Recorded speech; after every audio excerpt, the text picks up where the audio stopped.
Wala nang maraming paligoy-ligoy pa, diretso sa punto na. Maiksi lang ang komentaryo, pero diretso sa punto. Maraming kuro-kuro, may tiwali, may totoo. Dito, sa puntong diretso tayo. Punto, diretso. O ngayon, may isang ginawang batas, emergency measure. Ano tong emergency measure na to? Ang emergency measure na ito, isuspend ang VAT sa langis, isuspend ang fuel excise tax. Yan yung binigyan ng power ang presidente na isuspend ang fuel excise tax. Ha? Yan yung Yan yung at saka yung VAT sa langis, isuspend muna sa panahong ito. Kaya lang, binigyan na ng power ang presidente na isuspend ang fuel excise tax, isuspend ang VAT. Hindi pa naman ginagamit ng presidente, hindi pa daw kailangan. Alam niyo kung bakit? Ang totoo lang, bakit hindi ginagamit ng presidente na isuspend ang fuel excise tax kahit mayroon na siyang power, binigyan na siya ng power. Emergency power na binigay sa kanya. Pwede siyang, may kapangyarihan na siyang mag-suspend. Ibig sabihin, itigil na muna ang pagsisingil ng fuel excise tax. Nagdidebate pa kasi ngayon ang mga ekonomista. Nagdidebate sila. Ang pinagdidebatehan nila, tama ba na isuspend ang fuel excise tax? May mga ekonomista na nagsasabing, hindi dapat isuspend ang fuel excise tax. Sabi nila, mali. Bigyan na lang daw ng ayuda, targeted sectors. Ibig sabihin, pumili na lang daw ng mga sektor na tutulungan.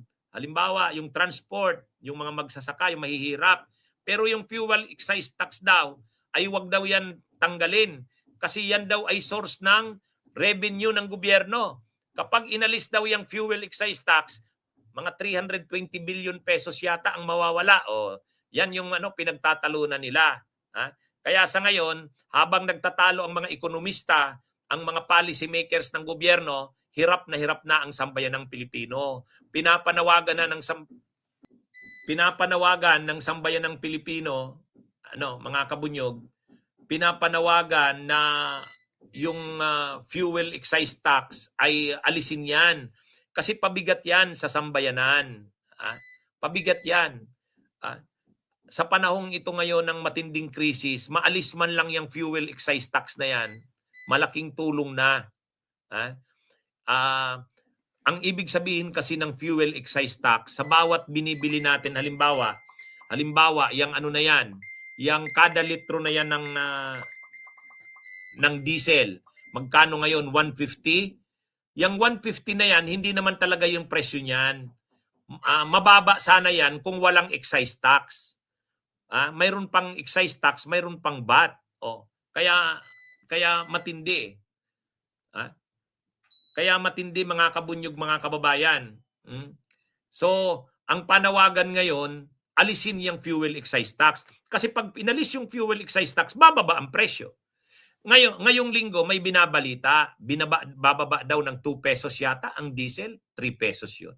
Pero kung fuel excise tax ang aalisin, kaagad-agad bababa ng yan. Sabihin nating 10 pesos kada litro. Malaking tulong na yan. Malaking tulong na. Tapos pag inalis pa yung VAT, malaking tulong din yan. Pag inalis yung VAT. Huwag nang isipin na ang sinasabi kasi, ayuda na lang daw ang ibigay sa tao na mga nangangailangan. Kasi daw, kapag binaba daw ang presyo ng langis, ang mangyayari daw, manginginabang pati mayayaman.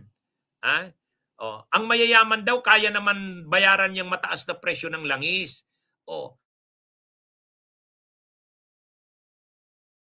Yung mga naapektuhan targeted na ayuda.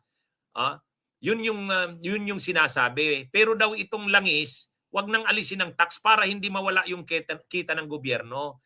Kasi pag inalis daw yung buwis sa langis, pati mayayaman manginginabang.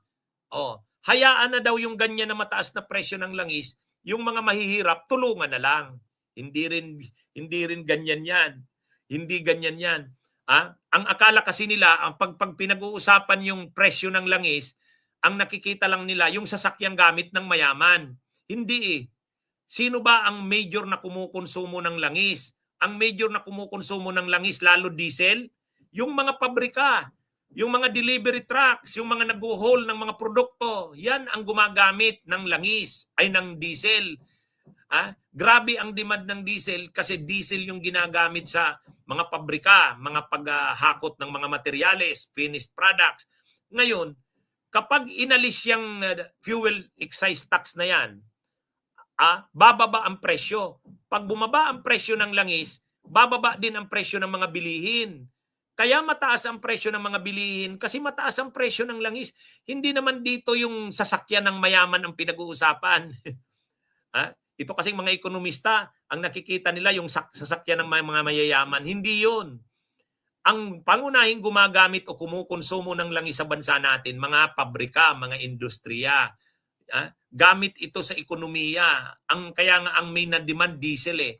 Pag bumaba ang presyo ng langis, ang diesel lalo na, mababawasan din ang pagtaas ng presyo ng mga bilihin. Kaya actually, hindi dapat pinagbabangga. Ano ba ang kailangan? Babaan ang presyo ng langis o panatiliin na ang presyo ng langis, ang ayuda na lang ang ibigay? Pareho yan kailangan sa ngayon. Pareho yan kailangan. Huwag niyong papiliin ang taong bayan kung alin dyan ang gusto. Saka, ang problema natin sa ayuda, ang Pilipinas, hindi naman maayos ang ayuda system eh. Ang ayuda sa atin ay politicized. Kapag sinabi mong mamimigay ng ayuda ang DSWD tatanong sa mayor, Mayor, mamimigay po kami ng ayuda. Ang mayor naman sasabihin, kontakin mo yung yung social work officer ng munisipyo.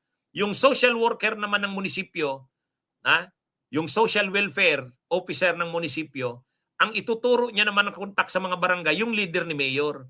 Yung leader naman ni mayor sa mga barangay, yung mga kapitan at kung sino pa dyan, ang ililista naman na mabibigyan ay yung mga tao nila, yung mga butante nila. Yan ang totoong sistema sa atin. Ang ayuda sa atin, kakabit sa politika. Kaya, hindi naman ang Pilipinas napakaano ng ayuda system eh. Politicized masyado, patronage politics. Kaya, kawawa naman yung mga tao na hindi kakampi ni mayor o hindi kasama sa mga butante ni mayor o ni gobernador o ni congressman. Hindi mabibigyan. Kaya, hindi naman effective yung ayuda system sa bansa natin.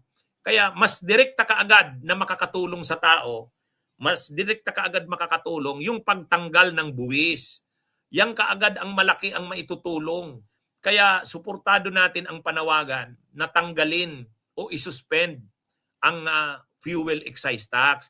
Kasi pag bumaba yan, kaagad-agad mararamdaman natin ang direktang epekto niyan. Tulungan pa rin yung mamamayang nangangailangan. Hindi dapat pinagbabangga yung dalawa na yan. Hindi pinagbabangga yan. Saka hindi naman lahat ng buwis tatanggalin. Ito lang fuel excise tax. Ito lang naman. Kaya hindi naman totoo na babagsak na ang ekonomiya. Hindi naman. Sa totoo lang, ang buwis nga natin na yan na kinukulikta sa atin, napupunta lang yan sa pakukurakot ng mga politiko na yan. Nagsasabi sila na mawawalan daw ng 320 billion yata o 400 billion kapag nagpatupad ng fuel excise tax. Nag-suspend. Ang totoo, ang mawawalan yan kayo, yung mga politiko. Bunyog, bunyog, halikan na kasama ka. Bunyog, kapag buklod ay may pag-asa. Luzon, Visayas, Mindanao, isa ang pananaw. Sa bagong Pilipinas ang bunyog isisigaw. Bunyog.